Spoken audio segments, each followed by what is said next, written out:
Hello everyone and welcome. Today I'm going to walk you through the complete process of creating a realistic portrait drawing using nothing but graphite and charcoal pencils. The artwork you see here is my finished portrait of a professional tennis player, Emma Raducanu. Through this demonstration I will show you how we move from a blank sheet of paper to this detailed finished piece. Before we begin, let's look at the material we would need. First, we would need a good quality paper. I would recommend a medium grain cartridge paper or Caston paper or a Bristol board, as it holds the layers of graphite very nicely without damaging the surface.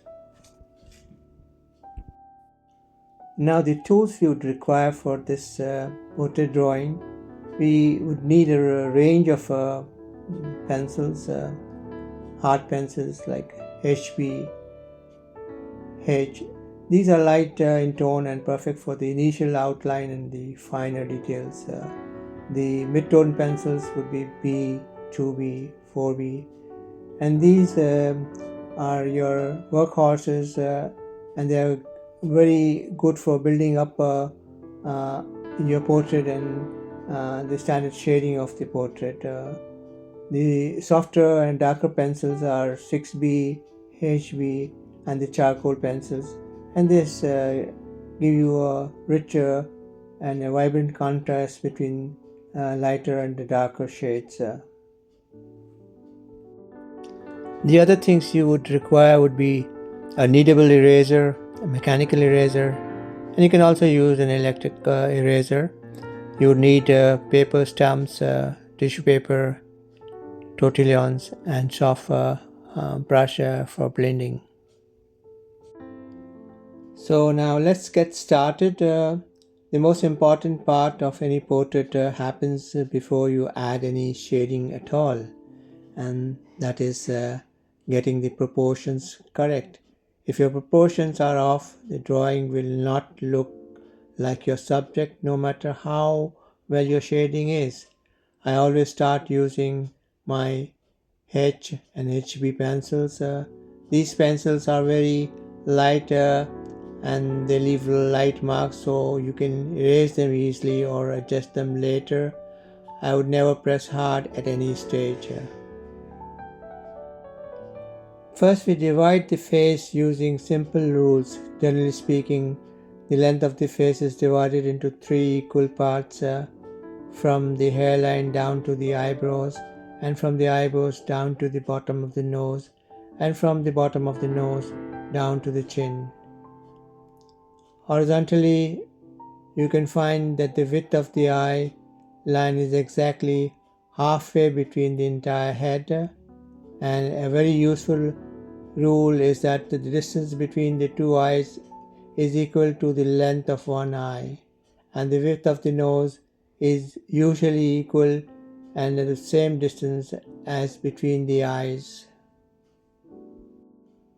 Since this portrait is a 3/4 image and the person in the portrait or the reference image is looking towards the left side, the head is tilted to the left, and so the nose will also be shifted towards the left, and similarly the position of the eyes will also be shifted, and so would be the lips and the direction of the face. So you have to keep this in mind while you're drawing the outline of the image.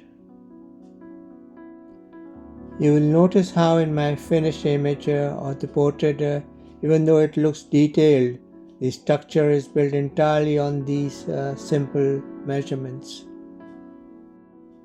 At this stage, we are not drawing features, we are drawing shapes.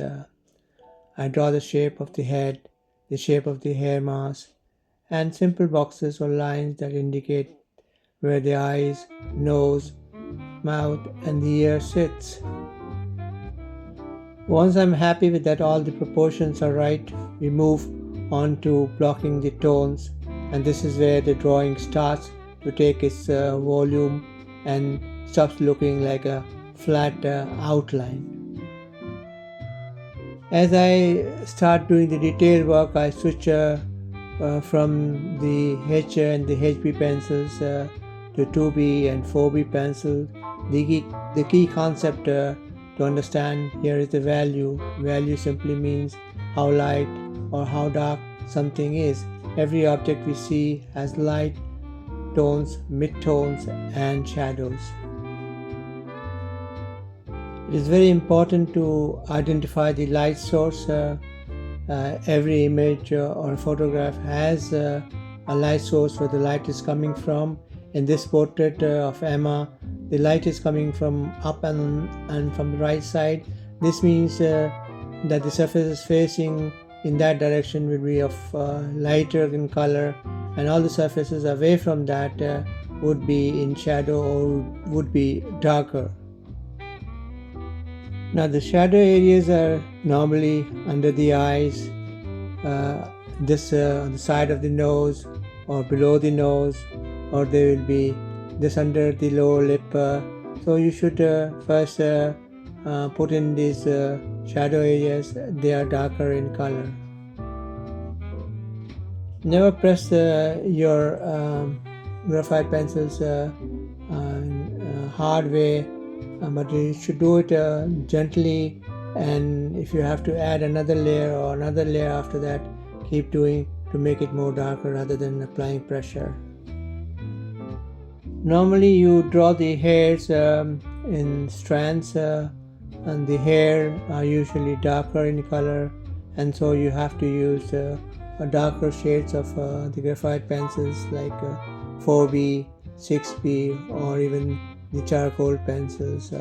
In case of Emma, her hair is thin and has got less volume, as you can see in the reference image, and therefore in her case I have drawn individual hairs. Now I have also drawn strands of hair, but in most of the what you call portrait drawing, you don't draw individual hairs, you draw a group or strands of hair together. Even on the hairs, you will see that the light falls on various area, leaving it into light shade. So you should always show in the form of highlights by using what you call the kneaded eraser to remove some of the darker shade and showing the highlights.